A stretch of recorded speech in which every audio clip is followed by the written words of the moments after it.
Welcome back to Evolving Waves, where we ride the tides of adversity to reach the shores of success. Today, we are thrilled and honored to have Aaron Silverman with us, a man whose life was forever changed by the loss of his son, Ari. It is a very, very heavy and difficult subject, so just want to give y'all that disclaimer before we get too much into this. It's going to be a heavy episode that does tend to somewhat be the theme of Evolving Waves, as we do tend to see some pretty amazing stories of resilience as people come out on the other end and make something positive of their experiences. But anyway, Aaron's journey of grief, healing, and purpose led him to create the Ari Foss Foundation, which is an organization dedicated to providing vital financial support and resources to families experiencing stillbirth and neonatal loss. So join us today as Aaron shares his powerful story, the impact of grief and therapy, and how his personal loss has inspired him to make a meaningful difference in the lives of others. This is a conversation about overcoming tragedy and finding purpose, and the profound ways that we can support each other throughout life's darkest hours. Before we get into that, though, a quick word from our sponsor. Before we get into his story, we want to quickly shout out our sponsor. Today's podcast is brought to you by Stingray Branding, a national lead generation-focused marketing agency that helps businesses generate an ROI from their marketing efforts, including web design, social media, Google search, email, automations, and more. Learn more about them at stingraybranding.com. With that said, Aaron, we are so thrilled to have you with us today. Thank you so much for being willing to take the time and share your story with us. Thank you to you. I really appreciate the opportunity to come and share what we do. Of course, and I guess the best place to start is at the start. So tell me the story of Ari. What happened? What kind of scars have come with it, and what do you want people to know about the story? So Ari was my wife and I's first son. Back in 2014, I remember the morning that she woke me up hyperventilating, telling me that she was pregnant, and so that was our first kid. So it was like, at the moment, it was like, oh man, I gotta grow up. Life is about to change. We're responsible for another human. And fast forward 9 months, we went into the hospital for a normal delivery, and things went sideways, and he was stillborn, and we left without him. And so it was a pretty difficult time there. Yeah, I mean, difficult doesn't even probably come close to it. You have 9 months of thinking that you're going to be welcoming this child into the world, and you're preparing. I'm sure there are books to read, there's literature, there's, I guess at the time maybe Google wasn't what it is now, but there's certainly some other resources where you could learn how to be a better parent and prepare for what's going to happen, and it doesn't happen. So can you, for a moment, just talk about the reaction that you had when you realized you weren't going to be going home with him? So leading into the pregnancy, being the male, I'm just kind of along for the ride. I go to the OBGYN visits, because I'm like, the baby grows into life. Right. And so we're told in biology class. Yes. Yeah. So it just, I didn't, I was kind of along for the ride. I didn't really feel that connection to him so much. I mean, I knew what was coming, but obviously my wife had a much stronger connection. Feeling the kicks, felt like a little alien in there. So it always made me feel like the movies where it's like an alien just pops out of the belly. It's kind of weird. And my background's biology, so I should know this, but still kind of weird. But then when we were in the hospital and things went sideways, you knew, I can't get into too much of it, but the moment I saw him, he never took a breath. Even though it was full term, he never took a breath, so he's considered stillbirth. I had never felt like such an instant connection to something where it was, I would have given up my life just for him to have a chance, and not even guaranteed that he survived, just to have a chance. I was just like that instant, oh my God, there is something significantly more than me that I care about. Which for my wife, she had 9 months of that. But for me, it was instantaneous of oh my God, I would just give up everything right now for him, just to have a chance. And so, what do you think it was that created that instinct in you. Seeing him. I think it was just seeing him lie there, and also him being vulnerable. I mean, I assume it would have happened if he had been born healthy, but like him just being vulnerable, not being able to survive and breathe, like that was, I mean, almost broke me, and in some ways did. So. Yeah, it's something that's unimaginably difficult. Obviously, that even that sentence doesn't do it justice. You have the expectations of having a son, and it doesn't happen. So I know that the grief process that must have kicked in. There are the 5 stages of it. It's shock and denial, typically at the start of it. How do you go from those 2 stages, or did you skip one of them? And then how did you go from there to the acceptance phase? What helped you get from the shock and denial at first? Or did you experience those and then go to the end where you accept it and you move on and make something positive of it?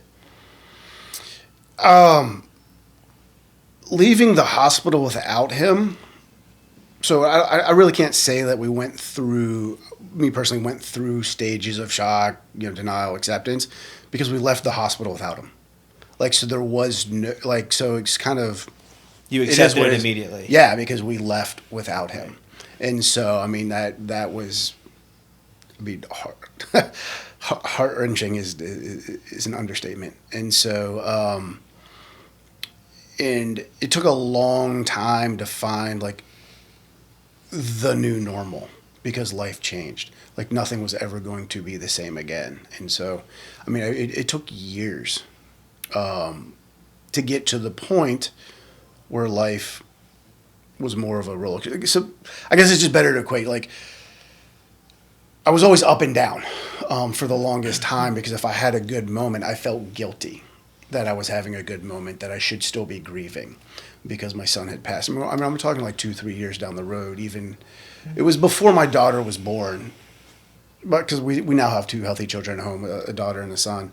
But while my wife was pregnant with our daughter, my emotions would be pretty much depressed all the time. But then if I was happy, I would then become more depressed, because I was also felt guilty that I was happy at that moment.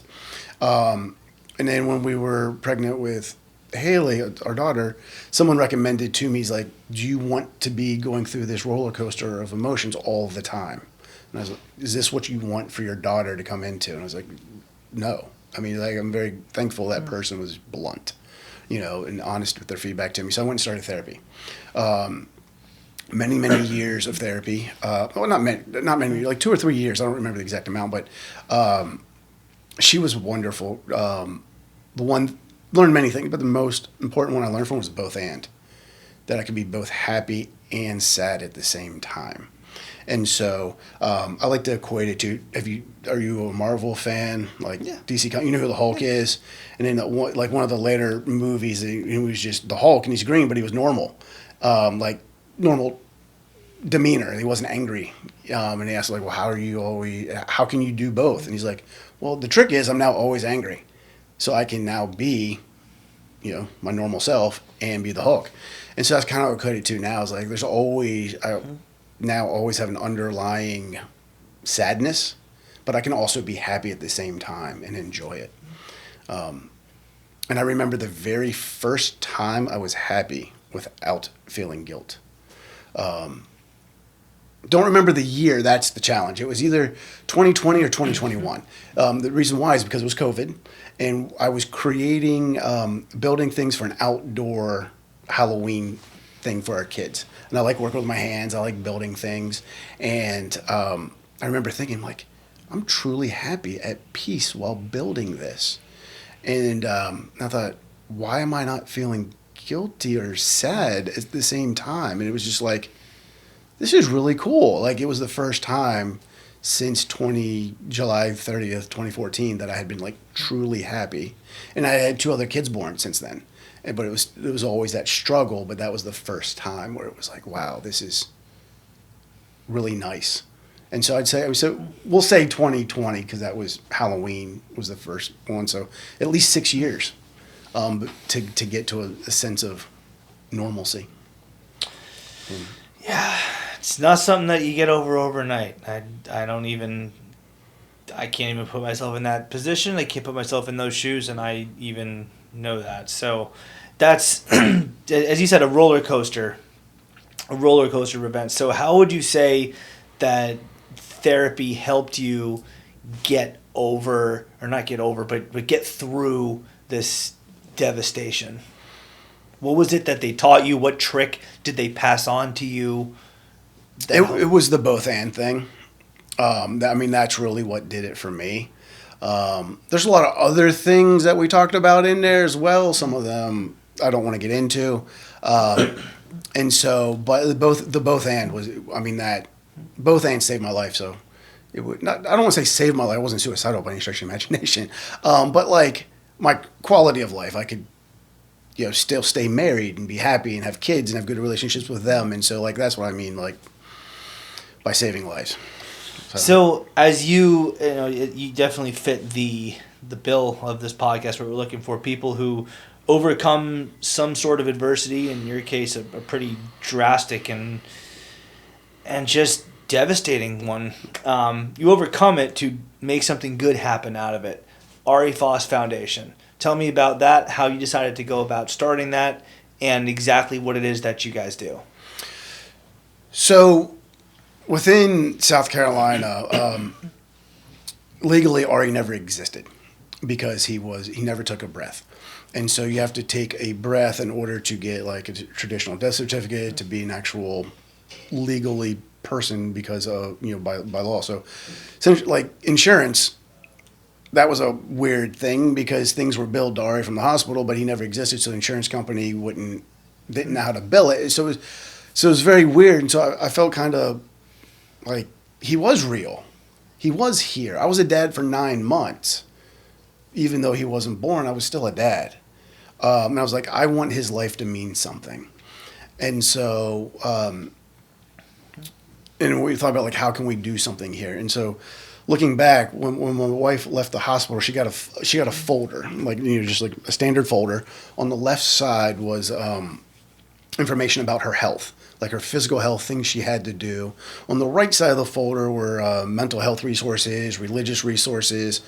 Nowhere during that process did they give the hospital provide anything for helping plan a funeral, or along those lines. When we planned the funeral, fortunately my background's science, so I just went online and started researching how you plan a funeral, and started making phone calls.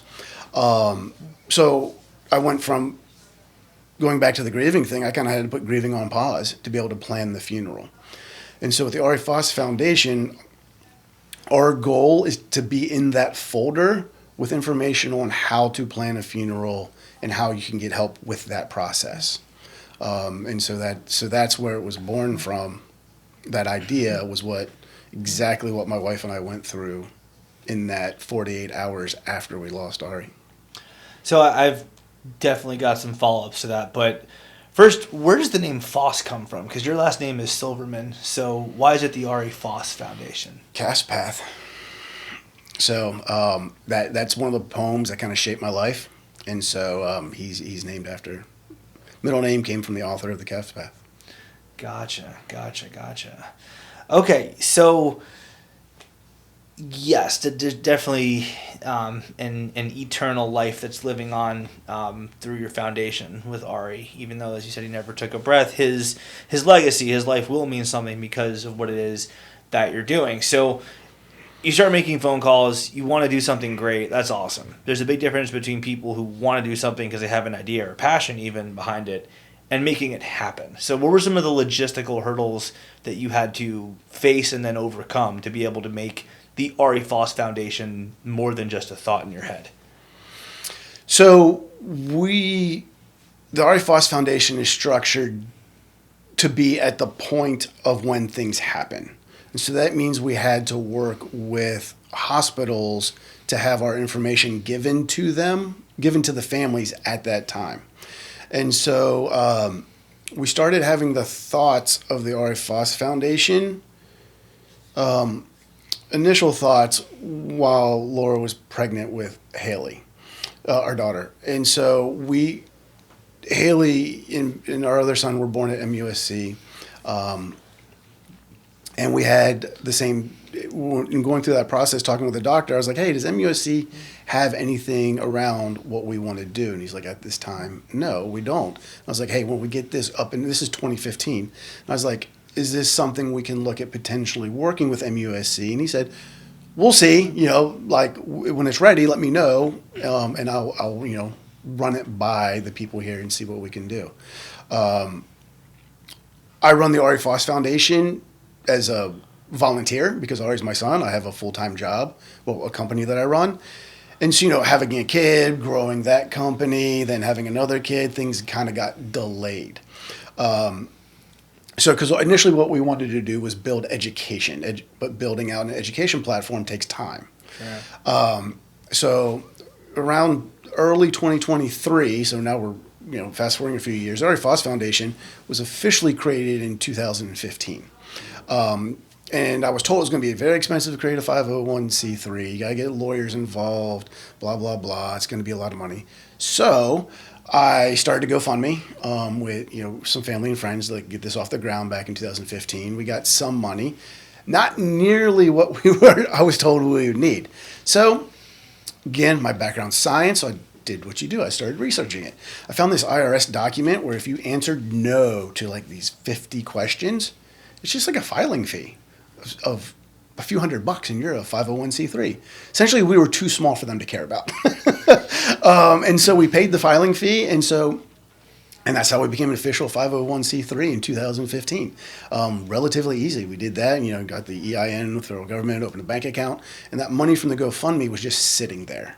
And in 2023, I didn't have time to create this education program because we didn't want to recreate the wheel, but we wanted to, get that information to families and kind of be a hub where they can come to and then go out and get what they need.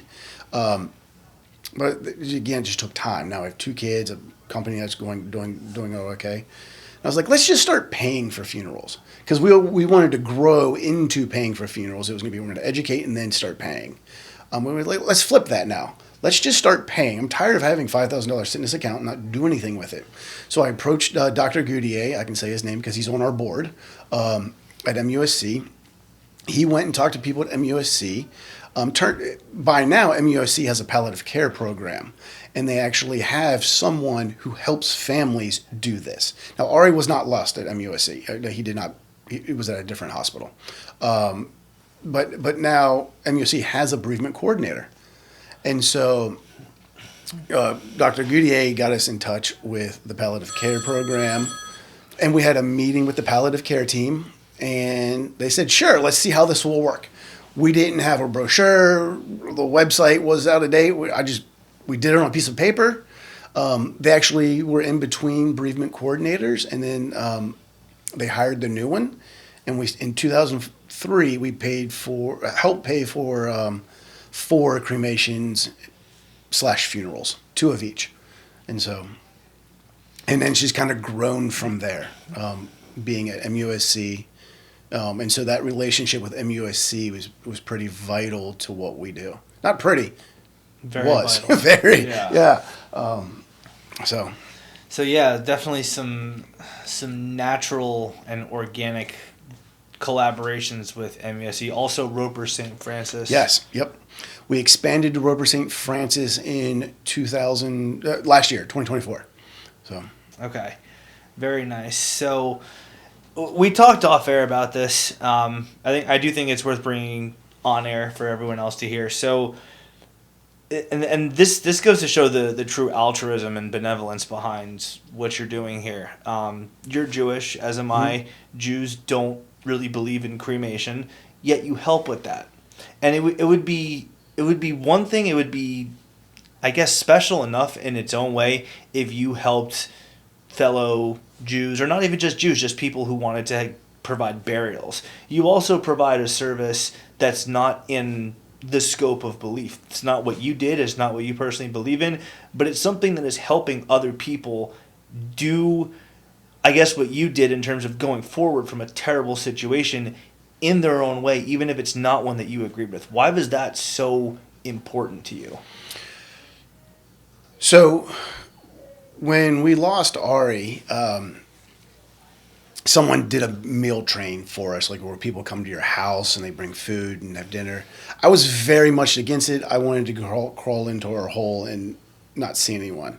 In retrospect, never do that. If you're going through a grieving process, seeing people is really good. Force yourself to go out to dinner. So one of the people that came over, so my wife was a teacher at that time. She's a teacher assistant now, but she was a teacher at that time. One of her teacher friends' parents, she had a stillbirth back in the 90s, and they, I don't want to get into too much of it, but at that time they weren't able to cremate their child or bury their child. They just weren't able to. So the hospital took care of it, and she regretted at that time, still does, not being able to have somewhere to grieve for her child. So our goal is to enable families to grieve for their child in the way they best see fit. And that's why cremation, funeral, we can't give people everything they want. So we help with up to $500 for a cremation, and we'll help up to $1,200 for a funeral. If someone wants more than that, they would have to pay for themselves or have other resources. So our goal is to help the people that financially can't do it themselves. I mean, that's not the only criteria, but that's our goal, is so that way everyone can grieve for their child in the manner in which they see. Yeah, I mean, it makes sense, and it's definitely, again, there's definitely the level of, I went through this, so I want anyone else who went through this terrible thing to be able to go through it as I did, which is in itself definitely a sign of a mensch in our culture. We say it's a real benevolent, altruistic human being. For you to do it for others in ways that they see fit is something special, especially when it's something that doesn't align with your beliefs or our beliefs, your family's beliefs. So definitely something that's worth noting there. Can you explain how the cremation and funeral financial assistance program works and why the direct payments are so important to vendors? So we only work with MUSC and Roper St. Francis now, and so we have a brochure. Here, I'll show it to you. We have this brochure that is actually given to the family. So going back to that folder that we talked about, this brochure goes into that folder. So that way it's given to the families as they start thinking about what they have to do. And right now, the only thing we do is financially pay for things. Like you said, we are working on an education program now, where we can help walk them through the logistics of planning. Right now, it's just the check. We pay the vendors directly. That's multiple reasons for paying the vendors directly. Is the main one is just take one burden off the family. So we're not giving the money to them and then they have to turn around and go pay the vendor. It's just an extra step.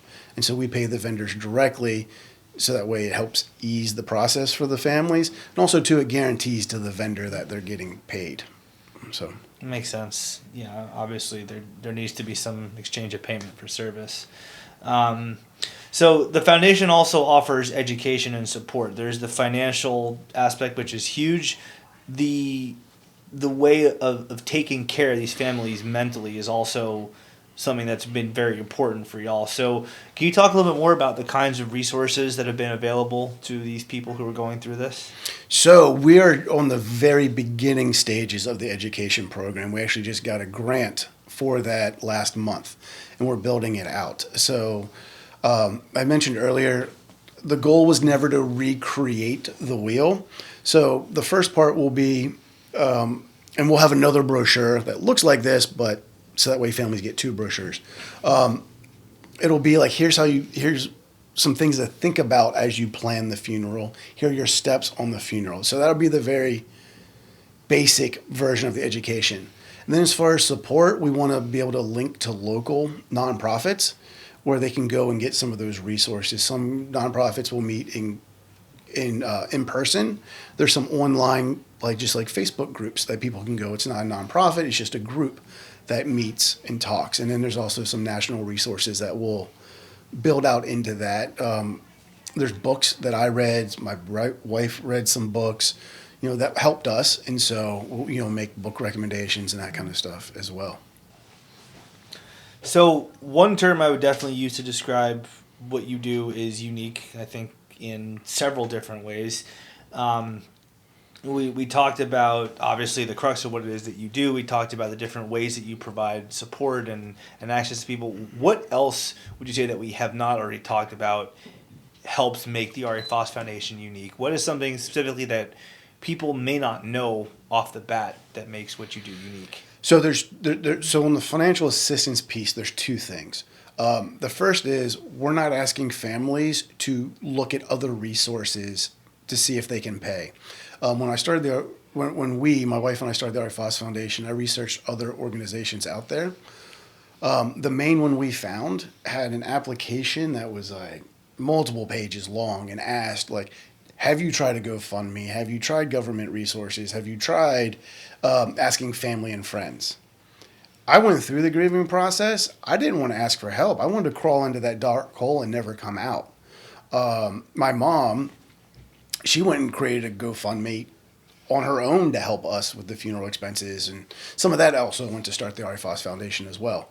And so I don't want to put that extra step on family. So our goal is to quickly provide financial assistance. So that's one debt. We're not asking them to go find other sources of funding. When I say funding, assistance. We want to help right off the bat, simple as can be. Which, quick side note, kind of limits our growth is a bad term, I guess expansion. That's why we're only in 2 hospitals right now, because we want to make sure that we have enough funds available to support the needs of those 2 hospitals' families. The second thing that makes us unique is we're in the hospital at the point the families need us. There's no going online to find us. Like I said, there's a few organizations that do make payments, but you have to go find them. And then you have to go through their steps and that kind of stuff, whereas we are at the point that it happens. So. Gotcha. Okay. So hospital-based support is something that I think if you were to ask 100 people, 1,000 people, they would say, yeah, that's great, but I don't know how, like, what do you mean hospital-based support? Like, it sounds great, but how does it work in actuality? You, again, just to reiterate, took this grief from this terrible incident that happened, this devastating event, and you used that to fuel you through any and all of these hoops that may have been thrown your way, all these obstacles that got tossed in your way, fueled you through that to make this happen. Hospital-based support, okay, cool. What?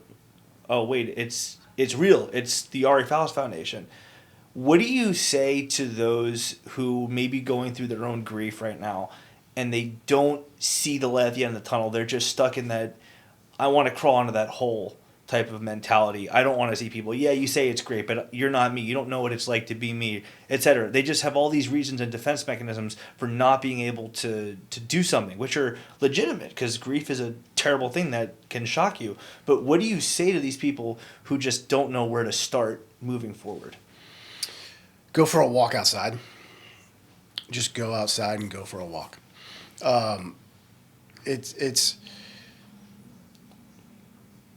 It's hard. I mean, it's just time. I mean, it's the old saying, time heals all wounds. It doesn't. It just makes them sometimes feel more distant.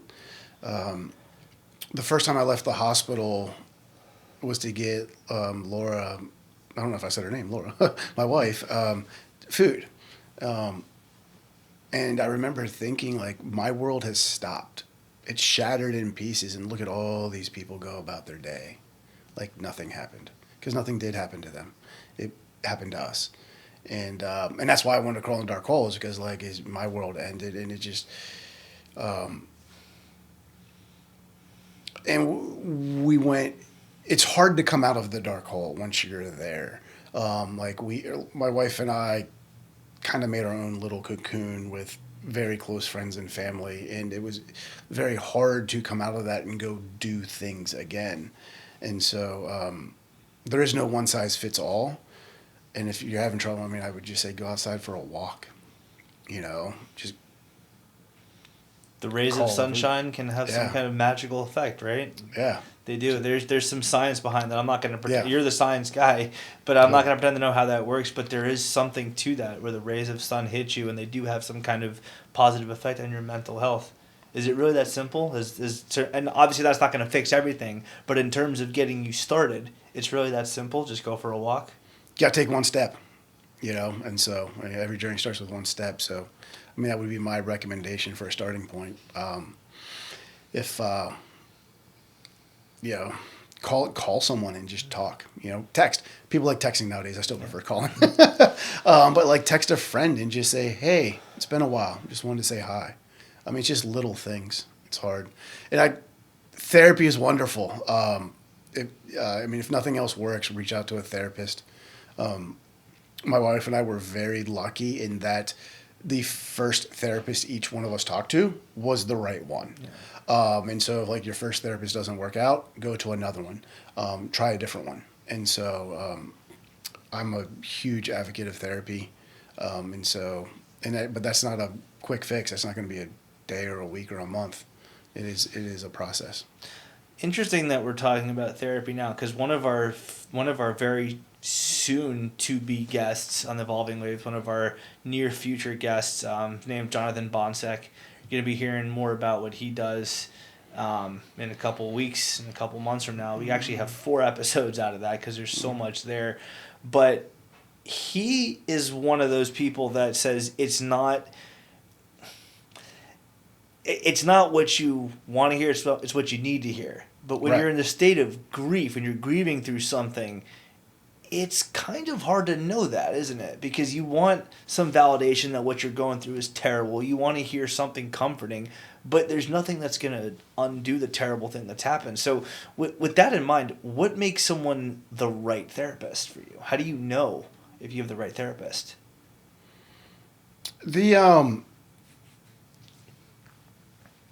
So for me, it was, she would push back on some of the things I would say. It wasn't just like, oh, boo-hoo, that happened to you. Let me, pat you on the back here. It was true empathy of oh my God, what you went through is horrible. But then some things I would, the way I was processing things, she would push back and be like, well, you're not processing that in the correct manner. You need to try something else. And so it was more of a conversation like this, where there was good dialogue going back. At times she would just let me ramble for a while.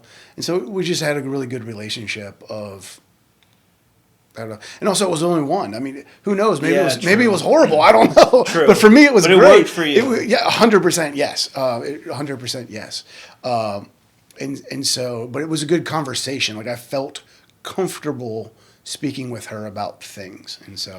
And again, it goes back to what Jonathan said. It's not what you want to hear, it's what you need to hear. Right. And she was telling you some things that you needed to hear. And it wasn't just, oh, come here for a hug, we'll make you feel better. Yeah. It's, no, this is not correct. This needs to be changed. Yeah. To a grieving man who just lost his son. Yeah. And she also did it in the proper manner. Correct. You know what I mean? Yes.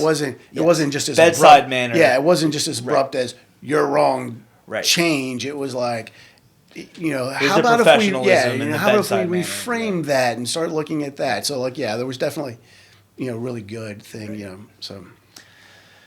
Gotcha. So let's shift gears a little bit and talk about your property management company, your full-time job.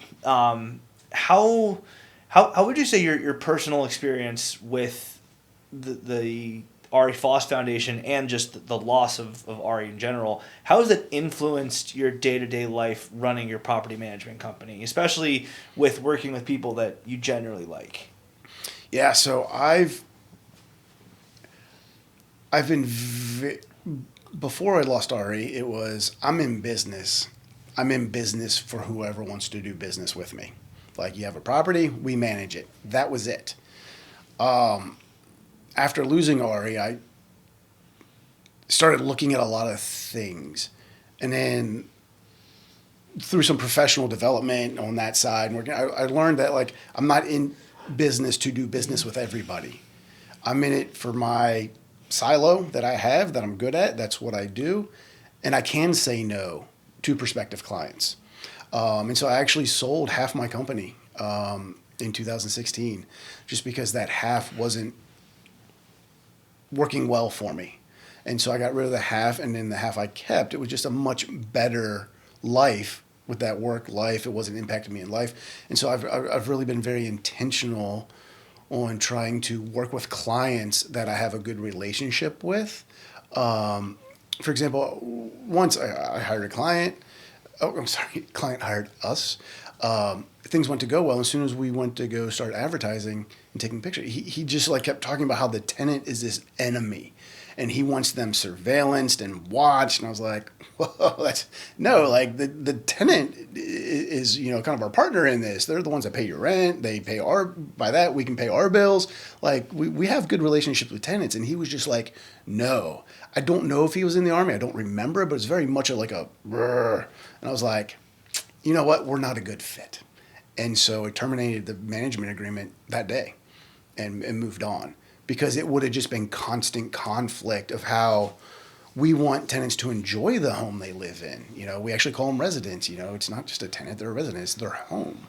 And so, so that's just one example. I'm very intentionally trying to cultivate clients and vendors that we work with that, you know, are pleasant to work with. And so I've been very intentional. Like there's some vendors that have been abrasive, not to me, but to tenants. And I'm like, nope, we're not working with you, moving on. And so it's just, I'm trying to cultivate a life that is just enjoyable and not putting up with the headaches. And that's what I learned through, because pre-Ari, I was like, oh, we got to do business with everyone. But after losing them, I've kind of realized what's important. And it's not doing business just for business sake. Someone said to me, and I think this is a famous quote, but someone recently said to me, you are the sum of who you surround yourself with. Mm-hmm. Yeah. You are the sum of the people that you choose to do business with. You, I guess, if you worked with people who were nightmares, it could, in theory, rub off on you, and you could be more upset at home. It could upset you when you're talking to the clients you do like working with, and maybe because you're frustrated with one of them, you say something you probably shouldn't have. Who knows? You don't know because you don't have those interactions now. But by surrounding yourself only with the types of clients / residents that you do enjoy working with, you are significantly decreasing the odds of that. Right. That's pretty crazy that, and it's a great thing that you learn that through the experience with Ari, but definitely good that you're able to take that and move forward with it. So what would you say has been one of the most meaningful moments or stories that have transpired through the work of the Ari Foss Foundation? So I don't communicate too much with the families we help.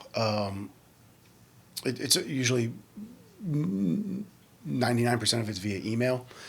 But this one mother we helped received the email, and sometimes we get thank you emails, sometimes we don't. I expect nothing because families are going through grieving. The last thing they need to worry about is emailing us a thank you. Like I don't care. But she sent this email that said, paraphrasing, we were the difference between her taking her baby home and not taking her baby home. And so she was able to have a cremation, and so she took her baby's ashes home.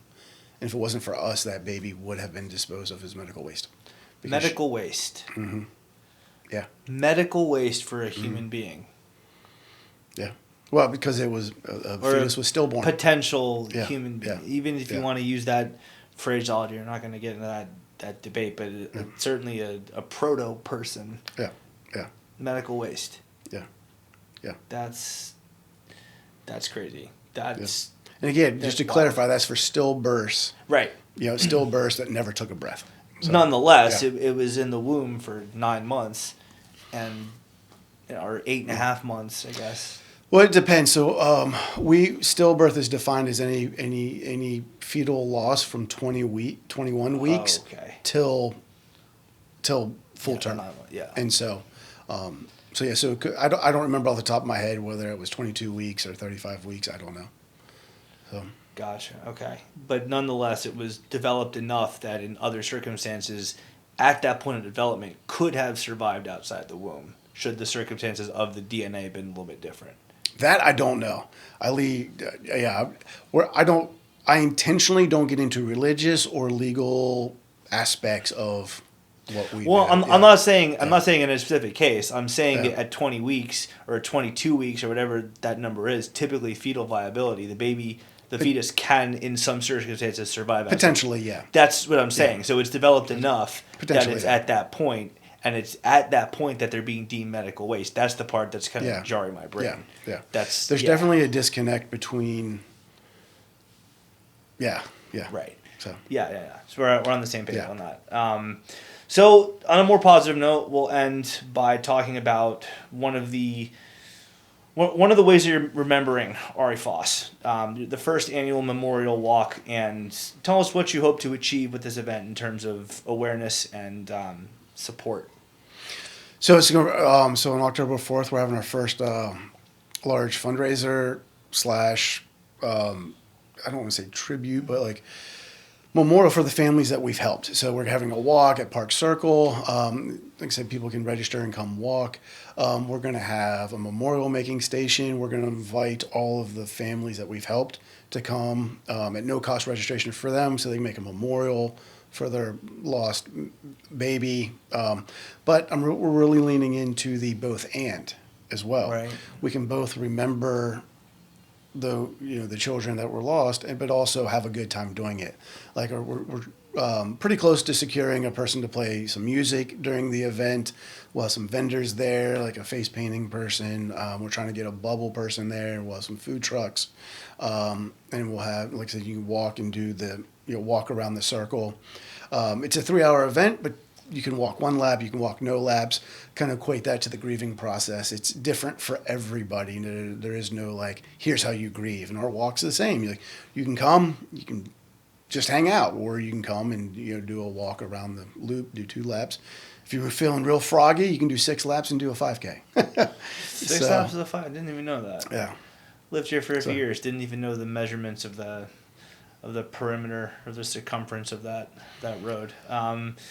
Yeah, so it's going to be made to be, I guess, a happy event, or as happy as it possibly can be. It's not going to be a somber thing. Okay. Yeah. It's going to be with a positive spin. Yeah. I guess the last question I have is how do you tell kids about this? I'm assuming it's because you mentioned face painting, and there's going to be kid-friendly opportunities there. So how do you broach this subject to kids? So I don't know how you would broach it with a kid that you already have, like when you lose a child, because we didn't have, Ari was our first. But Haley and Benjamin, my son, they know who Ari is. They both know that they have an older brother that's just not with us anymore, because we celebrate, and very much in Jewish tradition. Yeah. We go to his gravesite every year in the anniversary of his death. But we call it his birthday. Yeah, the yard site. Yeah, but we call it his birthday. We go and celebrate. We call it Ari's Day. And so we go to the gravesite, and then we go to the aquarium every year, and then we go out for lunch. And so our kids know him, of him, and we talk about him. We have his picture up at our house. And so for us, it's just very open dialogue and talk with them about it. So how others broach it, I have no idea. But that's you. It was you as both men as Aaron Silverman and pejorative you. Like, there are parents who are not Aaron who probably have different beliefs than you, who have their own way of telling their kids about it, and it's perfectly valid because that's what they believe in. I mean, we don't push our beliefs of the Yort side onto non-Jewish families, but it's what works for us. It's how we do things.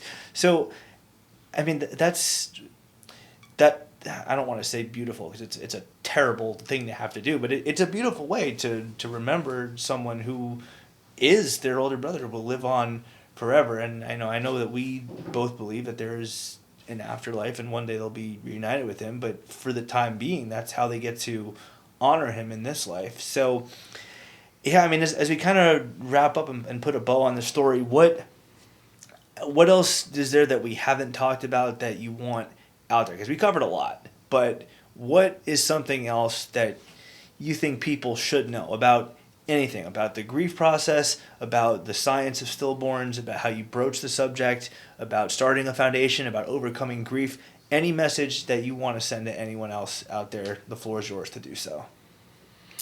The our focus is what happens after the loss. So I don't, because there's a lot of great organizations that do stuff before. So that's not my purview. One of the challenges that we have is like, I'm very grateful of what we're doing, but I wish we didn't have to, because I wish all of these babies were, born healthy and went home with their parents. Kind of like to really shift focus to the outside support. If you have a friend or a family member that went through this, try to make some extra effort to reach out to them, because they probably crawled into that dark hole. Sorry, randomly will sometimes hit me. And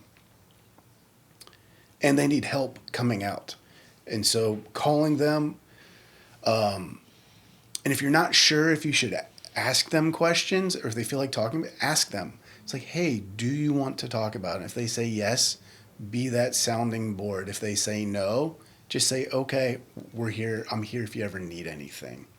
Don't pretend like they don't exist. Reach out to them, because their world is shattered. And also, don't be afraid. Sometimes people, I've heard, well, I don't want to ask because I don't want to bring it up. It's been 11 years. There's not a day that's gone by I haven't thought about them. So no one could ever make me think about them. Like it's always there. Like, I'll carry it forever. Not just because of the Ari Foss Foundation. Even without that, I'd carry his memory forever. I don't know. Someone was talking with someone that got back to me. I forget how it was. But she had a stillbirth like 40 years ago, and she still thought about that child. So don't be afraid to ask and worry you're going to upset that person, because that person's already upset. And so the damage is done. Right, yeah, and you're not going to upset them just by asking if they feel like talking about it. If they say no, respect that, don't push. Then you might upset them. Right. But so being on the outside looking in, try to help them, because it is a lot more common than I'm not sure. I'm pretty sure I know why, but like, especially on the females, a lot of females know someone that has had a stillbirth or a miscarriage or a neonatal loss, whereas on the male side, it's not something males talk about as much, but it's a lot more common than people think. And so, but yeah, it's a terrible thing to have to do, but it's a great thing to do for those who are in that situation. Yeah. I think that's probably the best way to synopsize it. As we talk about at the end of every show, I mean, these seem to get heavier and heavier with each one we do. But yeah, I mean, we've had someone get kidnapped in the Bahamas off a boat. They were told to drain their bank account. He thought he was a dead man. Today, he's a famous chef. Adversity, he overcomes it. We have Aaron today, who has one of the most sickeningly devastating things that can possibly happen, and here he is channeling that to do something good for those people. In many cases, that you'll never even meet. Like you said, it's through email you communicate with them. You'll never know these people beyond just the correspondence through email. You're helping them. You don't know who they are. You're helping them. That's an amazing, amazing thing. And as horrid as the loss of Ari is, it is something that, at least to me, restores some faith in humanity, that you are doing something good for other people because of it. Yeah. And that's what, Laura and I, that's one of the things we've talked about, is like, we're not changing the world, but we might help change their world. Their world, yes. And so that's our goal. And just if we can help them, maybe that, helps make the community a little bit better as well. So, because it's definitely not all me. My wife is there a lot. Right. I'm just more of the face of it, but she is there, hand in hand as well with it. Yeah, well, it is an incredible thing you do, and like I said off air even before you started, the part, it's all incredible. All of it is. The part that got me was you're helping people with different beliefs in you, because typically when you see, at least to me, when I see someone who starts a foundation because of a personal cause, they're helping someone who is in their exact same situation try to go through their their healing process, or they get to the other side of whatever it is, the way that they did it. You don't. You have the cremation option and the funeral option. There are people who do things differently than you because they believe in different things. You're here to help them just the same. Yep. That's pretty amazing. Thank you. We're very happy to have had you on, Aaron. We very much appreciate you being willing to tell this story. I mean, I know it's something that I can see it in you, that it's definitely a pain that doesn't go away, but we appreciate you opening up and sharing it with us. Y'all can go to arifossfoundation.org. You can also email them email them at info@arifossfoundation.org to get in touch with them should you request their services. Aaron, thank you. This is definitely a tough conversation and a tough subject, but we're very glad that we had it. I appreciate the opportunity to talk about it and kind of shed some light on some of the not so pleasant things people go through. Yeah. Well, as we wrap up today's episode, remember that in the face of adversity, there's always the opportunity for growth, resilience, and success.